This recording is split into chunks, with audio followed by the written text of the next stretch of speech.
Bonjour à tous et bienvenue sur boursicoté.com pour ce nouveau point CAC 40 en clôture avec une séance donc qui confirme la consolidation. On l'avait vu venir vendredi avec ici cette phase de temporisation donc entre 7050 et 7090 points. Et bien on confirme aujourd'hui, ce matin je vous indiquais qu'il fallait observer ce qui se passait autour de cette zone des 7050 points. Donc on s'enfonce, alors il n'y a pas grand chose jusqu'à ce gap ici et cette zone des 6980 points. Donc on vient ici marquer une phase de consolidation et donc au terme de cette séance, eh bien, le CAC 40 clôture à 7013,73 et perd 0,48% par rapport à la clôture de la séance précédente. Donc une petite phase ici eh bien, qui ne remet pas pour l'instant en cause la dynamique haussière donc, qui s'est développée la semaine dernière, mais qui vient juste la temporiser. Au niveau des indicateurs techniques, eh bien, c'est toujours haussier. Les histogrammes du MACD évoluent toujours d'une manière positive. On a un retour ici d'une petite exagération temporaire sur le RSI et des volumes qui sont en baisse. Donc ça, c'est important. C'est-à-dire que les volumes ici en baisse sur une séance baissière nous indiquent sur une séance baissière, nous indique que la tendance est pour l'instant portée par des volumes qui apparaissent sur les séances haussières, comme on peut le voir ici sur ces deux bougies. Et donc quelque part, cela nous montre aussi eh bien, que nous ne sommes pas dans une phase de retournement.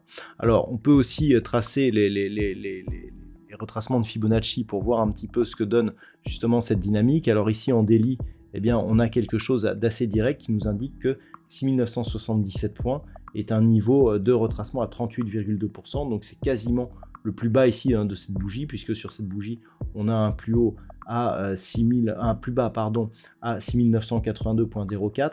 Donc justement, ce qui est intéressant, c'est que par rapport à un éventuel mouvement de retournement, eh bien c'est sur comblement de ce gap que l'on commencerait à affaiblir la dynamique qui pourrait s'accentuer ici sur rupture de la zone des 6950 points. Donc autant dire que pour l'instant on en est loin, on est sur cette impulsion avec ici une phase de consolidation mais qui ne remet pas en cause la dynamique. Au niveau du palmarès des valeurs, on a quelques valeurs donc, qui profitent bien de la hausse, c'est notamment le cas de Dassault Systèmes et de Thales, tous les deux avec un gain de 1,22%. Publicis Group plus 1,09. Derrière, Total Energy ou BNP Paribas sont sur des hausses beaucoup plus faibles, entre 0,3 et 0,5%. Au niveau des plus fortes baisses, on retrouve Worldline qui perd 4,38%, Unibail-Rodamco Westfield moins 3,72%, Téléperformance moins 3,15%, Capgemini et Kering sont sur des baisses inférieures à 3%.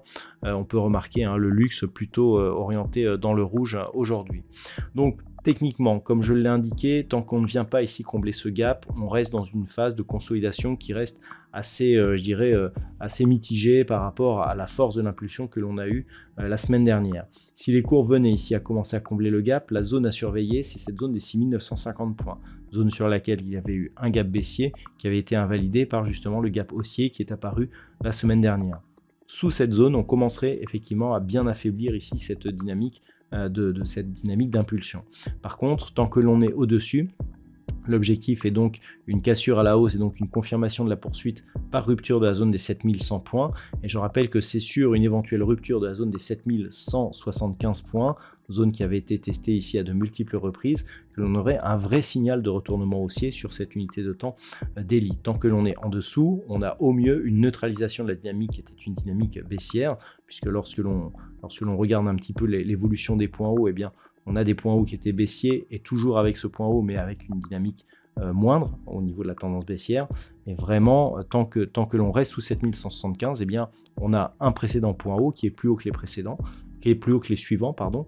Et c'est vraiment sur rupture que l'on viendrait inverser la tendance. Qui plus est, la bande de Bollinger supérieure évolue actuellement sur ces niveaux. Voilà donc ce que l'on peut dire sur cette dynamique.